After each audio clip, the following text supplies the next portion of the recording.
One Story, 98. 1 de Pedro. Resistam ao diabo, permanecendo firmes na fé. 1 de Pedro capítulo 1 a 5. A igreja primitiva enfrentava intensa perseguição. A oposição dos judeus continuava sem cessar, e a perseguição generalizada pelos imperadores romanos começava a se intensificar. Cristãos eram zombados, açoitados, presos, apedrejados, cerrados ao meio e mortos à espada. Muitos viviam em desertos, montanhas, cavernas e buracos no chão, agarrando-se à fé. Foi nesse tempo que Pedro, discípulo de Jesus e líder da igreja primitiva, escreveu esta carta, exortando os crentes a suportarem o sofrimento pela fé e a permanecerem firmes como cidadãos do reino eterno de Deus. Aos eleitos de Deus, estrangeiros no mundo. Pedro dirige sua carta ao povo escolhido de Deus, espalhado pelas regiões da igreja primitiva. Ele escreve: aos eleitos de Deus, forasteiros dispersos, escolhidos de acordo com a presciência de Deus Pai, pela obra santificadora do Espírito, para a obediência a Jesus Cristo e a aspersão do seu sangue, graça e paz lhes sejam multiplicadas em abundância. Ele os chama de forasteiros, estrangeiros, viajantes a caminho de sua verdadeira pátria. Lembra-lhes que a salvação não foi resultado da própria justiça deles, mas do plano eterno de Deus. Esta é a boa nova do Evangelho. E acrescenta que foram escolhidos pela obra santificadora do Espírito, para a obediência a Jesus Cristo. Em outras palavras, a salvação deles não veio da própria vontade, mas da vontade do Pai, da obra do Espírito e do sangue de Cristo. Ainda que enfrentassem perseguições e dificuldades, Pedro começa proclamando graça e paz, a paz que só Deus pode dar. O resultado da fé de vocês, a salvação das suas almas. Pedro bendiz a Deus, Pai de nosso Senhor Jesus Cristo. Em sua grande misericórdia, Ele nos deu um novo nascimento para uma viva esperança, mediante a ressurreição de Jesus Cristo dentre os mortos, para uma herança que jamais poderá perecer, manchar-se ou murchar, guardada nos céus para nós. Somos protegidos pelo poder de Deus por meio da fé, até que se revele a salvação já prestes a ser manifestada. É por isso que, mesmo sofrendo provações de toda a espécie, nos alegramos. Deus usa essas provações para refinar a nossa fé, mais preciosa do que o ouro, a fim de que resulte em louvor, glória e honra quando Jesus Cristo for revelado. Pedro escreve: ainda que não o tenham visto, vocês o amam, e são tomados de uma alegria indizível e gloriosa, pois estão alcançando o alvo da sua fé, a salvação das suas almas. Nossa salvação é segura. Já a recebemos, estamos caminhando nela, e um dia, no fim dos tempos, ela será plenamente revelada. Sejam santos, porque aquele que os chamou é santo. Pedro exorta os crentes a viverem como aqueles que foram salvos. Portanto, estejam com a mente preparada e sóbria. Ponham toda a esperança na graça que lhes será dada quando Jesus Cristo for revelado em sua vinda. Como filhos obedientes, não vivam conforme os desejos que tinham antes, na ignorância. Mas, assim como é santo aquele que os chamou, sejam santos em tudo o que fizerem. Embora soframos agora, essas provações são passageiras. Como alguém que também enfrentou aflições, Pedro exorta os crentes a manterem a mente sóbria e a não voltarem ao estilo de vida de antes. Antes, que fixem a esperança em Jesus e vivam em santidade. Pedro prossegue: já que vocês invocam como Pai aquele que julga imparcialmente as obras de cada um, vivam em temor durante a estadia de vocês como estrangeiros. Pois vocês sabem que não foi por coisas perecíveis que foram redimidos, mas pelo precioso sangue de Cristo, como de um cordeiro sem mancha e sem defeito. Jesus foi escolhido antes da criação do mundo, mas revelado nestes últimos tempos por causa de nós. Por meio dele, cremos em Deus, que o ressuscitou dos mortos e o glorificou, de modo que nossa fé e esperança estão em Deus. A relva seca, a flor cai, mas a palavra do Senhor permanece para sempre. Pedro continua, mesmo em meio a intenso sofrimento e perseguição, com estas palavras: tendo purificado a alma pela obediência à verdade, visando a um amor fraternal, não fingido, Amem-se intensamente uns aos outros, de coração puro. Por quê? Porque o nosso novo nascimento, a nossa salvação e a vida eterna, não vieram de uma semente perecível, mas da palavra viva e permanente de Deus. E esta palavra não é apenas texto escrito, mas a própria palavra viva, Jesus Cristo. Toda carne é como a relva, e toda a sua glória como a flor da relva. A relva seca, a flor cai, mas a palavra do Senhor permanece para sempre. E esta palavra é o Evangelho, as boas novas de Jesus Cristo. Por isso Pedro diz: livrem-se, portanto, de toda maldade, de todo engano, hipocrisia, inveja e toda espécie de maledicência. Como crianças recém-nascidas, desejem de coração o leite espiritual puro, para que por meio dele cresçam para a salvação, agora que provaram que o Senhor é bom. Viver uma vida digna da salvação recebida significa crescer nessa salvação.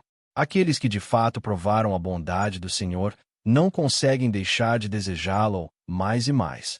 Vocês são geração eleita, sacerdócio real, nação santa, povo de propriedade exclusiva de Deus. Pedro nos diz que, por meio de Jesus Cristo, rejeitado pelos homens, mas escolhido e precioso aos olhos de Deus, devemos nos tornar sacerdotes santos que oferecem sacrifícios espirituais aceitáveis a Deus.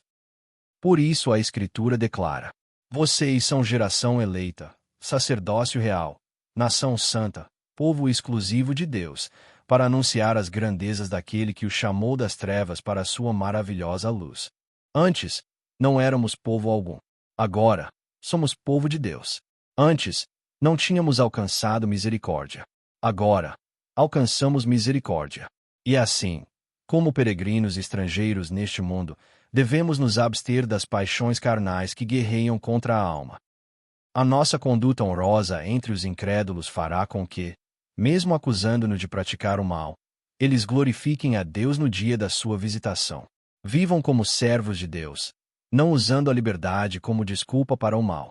Pedro nos chama a viver como sacerdotes santos de Deus, não segundo o que o mundo diz, mas de acordo com a nossa verdadeira identidade no céu. Ele escreve: por causa do Senhor, sujeitem-se a toda a autoridade humana. Seja ao rei, como autoridade suprema, seja aos governadores. Somos livres, mas não devemos usar a liberdade como disfarce para o pecado. Antes, devemos viver como servos de Deus. Tratem a todos com honra, amem os irmãos, temam a Deus, honrem o rei. Servos, sujeitem-se a seus senhores com todo o respeito, não apenas aos bons e amáveis, mas também aos maus. Se sofremos injustamente, suportamos isso conscientes de Deus. Isso é algo gracioso diante dele. Para isso fomos chamados. Cristo também sofreu por nós, deixando-nos exemplo, para que sigamos os seus passos. Ele não cometeu o pecado, e nenhum engano foi encontrado em sua boca. Quando insultado, não revidava. Quando sofria, não fazia ameaças, mas entregava-se àquele que julga com justiça. Ele mesmo levou em seu corpo os nossos pecados sobre o madeiro, para que morrêssemos para o pecado e vivêssemos para a justiça. É pelas suas feridas que fomos curados. Antes, éramos como ovelhas descaradas. Mas agora, voltamos ao pastor e bispo das nossas almas. Vocês foram chamados para isto, para que herdem uma bênção. Pedro, assim como Paulo, traz a vida cristã para o ambiente mais pessoal e fundamental, o lar. Paulo diz que as esposas devem se submeter a seus maridos como ao Senhor, e que isso é justo no Senhor. Os maridos, por sua vez, devem amar suas esposas como Cristo amou a igreja e se entregou por ela, amando-as como a seus próprios corpos, e não sendo ásperos com elas. Paulo também chama os cônjuges a cumprirem o seu dever um para com o outro. Do mesmo modo, Pedro diz que as esposas devem estar sujeitas a seus maridos. Mesmo que o marido não seja digno desse respeito, a conduta pura e o espírito dócil e tranquilo da esposa são preciosos diante de Deus. E os maridos, Pedro diz, devem viver com suas esposas com entendimento, orando-as como parte mais frágil, co-herdeiras da graça da vida. Devemos entender a estrutura dupla da Escritura aqui. Assim como as vidas de Davi e José apontam em última instância para Jesus, este ensino sobre o casamento não trata de superioridade ou inferioridade, mas de ordem. A relação entre marido e esposa reflete a relação entre Cristo e sua noiva, a Igreja, e sempre deve ser vivida no Senhor. É por isso que Pedro conclui: finalmente, sejam todos de um mesmo pensamento, tenham compaixão, amem-se fraternalmente, sejam misericordiosos e humildes. Não retribuam mal com mal, nem insulto com insulto. Ao contrário, bendigam, pois para isto vocês foram chamados, para que recebam bênção por herança. Devemos nos lembrar, exceto o nosso relacionamento com Deus, todos os outros são o nosso próximo. Até mesmo a família não é nossa, pertence a Deus e deve ser amada e servida segundo a vontade dele. É melhor sofrer por fazer o bem, se assim for da vontade de Deus, do que por fazer o mal. Pedro continua chamando-nos a viver, não segundo o que se vê neste mundo, mas em vista da herança incorruptível. Ele exorta os crentes a viverem fielmente, não apenas na igreja, mas também no mundo e em casa. Quem quiser amar a vida e ver dias felizes, refreie a sua língua do mal e os seus lábios da falsidade. Deus vê e ouve todas as coisas.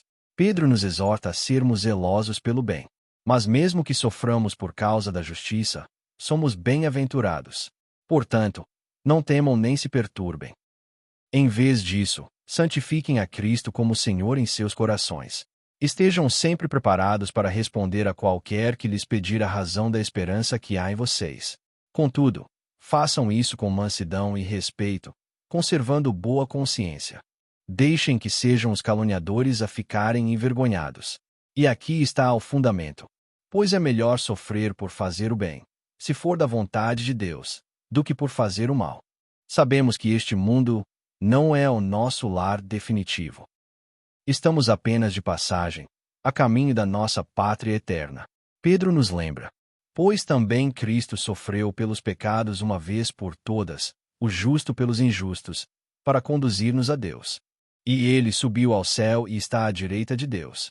A ele estão sujeitos anjos, autoridades e poderes. O fim de todas as coisas está próximo. Portanto, sejam criteriosos e sóbrios, dediquem-se à oração. Pedro continua, lembrando-nos de que, assim como Cristo, também enfrentaremos sofrimento. Mas por meio desse sofrimento somos moldados para viver, não segundo paixões humanas, mas segundo a vontade de Deus. No passado, vivíamos no pecado, participando da imoralidade, das bebedeiras e da idolatria do mundo. Mas agora, tendo deixado essas coisas, o mundo nos acha estranhos e zomba de nós, mas eles prestarão contas àquele que está pronto para julgar os vivos e os mortos. Por isso Pedro diz novamente: o fim de todas as coisas está próximo. Portanto, sejam criteriosos e sóbrios. Dediquem-se à oração. Sobretudo, amem-se intensamente uns aos outros, porque o amor cobre uma multidão de pecados. Sejam hospitaleiros uns com os outros, sem reclamação. Cada um exerça o dom que recebeu para servir aos outros. Falem como quem transmite as palavras de Deus. Sirvam com a força que Deus provê, para que em tudo Deus seja glorificado por meio de Jesus Cristo. A Ele sejam a glória e o poder para todos sempre. Amém. Se alguém sofre como cristão, não se envergonhe, mas glorifique a Deus com esse nome. Paulo exortou os cristãos que vivem como peregrinos neste mundo a participarem dos sofrimentos de Cristo. E Pedro igualmente proclama: amados, não estranhem o fogo ardente que surge no meio de vocês, destinado a prová-los, como se algo estranho lhes estivesse acontecendo. Pelo contrário, alegrem-se por serem participantes dos sofrimentos de Cristo, para que também, quando a sua glória for revelada, vocês exultem com grande alegria. Se vocês são insultados por causa do nome de Cristo, bem-aventurados são vocês, porque o Espírito da glória e de Deus repousa sobre vocês. É por isso que a vida dos israelitas no deserto foi um tempo de prova e de purificação. Mas esse sofrimento deve ser o sofrimento dos justos, como o de Jesus Cristo. Sofrimento por causa do pecado é disciplina, e não deve ser confundido. Precisamos discernir isso claramente. Portanto, se alguém sofre como cristão, não se envergonhe, mas glorifique a Deus com esse nome. O tempo do juízo está próximo. Só mais um pouco, com paciência e perseverança. Assim, Pedro diz: por isso também os que sofrem segundo a vontade de Deus entreguem a sua alma ao fiel Criador, praticando o bem. Não dominem sobre os que lhes foram confiados, mas sejam exemplos para o rebanho. Pedro, como presbítero entre eles, testemunha do sofrimento de Cristo e participante da glória que há de ser revelada, exorta os presbíteros da igreja. Apacentem o rebanho de Deus que está entre vocês, cuidando dele, não por obrigação, mas de livre vontade, como Deus quer, não por ganância, mas com dedicação, não como dominadores dos que lhes foram confiados, mas tornando-se exemplos para o rebanho. E, quando se manifestar o Supremo Pastor, vocês receberão a coroa da glória que jamais murchará. Os jovens são chamados a serem sujeitos aos mais velhos, e todos a se revestirem de humildade uns para com os outros. Porque Deus resiste aos soberbos, mas dá graça aos humildes. Portanto, humilhem-se debaixo da poderosa mão de Deus, para que ele, no tempo certo, os exalte. Lancem sobre ele toda a sua ansiedade, porque ele cuida de vocês. Sejam sóbrios, vigiem. Finalmente, Pedro diz: lancem sobre ele toda a sua ansiedade, porque ele cuida de vocês. Sejam sóbrios e vigiem. O nosso adversário, o diabo, anda em derredor como leão que ruge, procurando a quem possa devorar. Os cristãos devem resistir firmes na fé, sabendo que os irmãos espalhados pelo mundo passam pelos mesmos sofrimentos. Jamais devemos ceder. Devemos nos lembrar de que este mundo, assim como o deserto de Israel, é apenas uma passagem temporária, não é o nosso lar. Portanto, devemos ansiar pela volta do nosso Senhor, que de fato virá.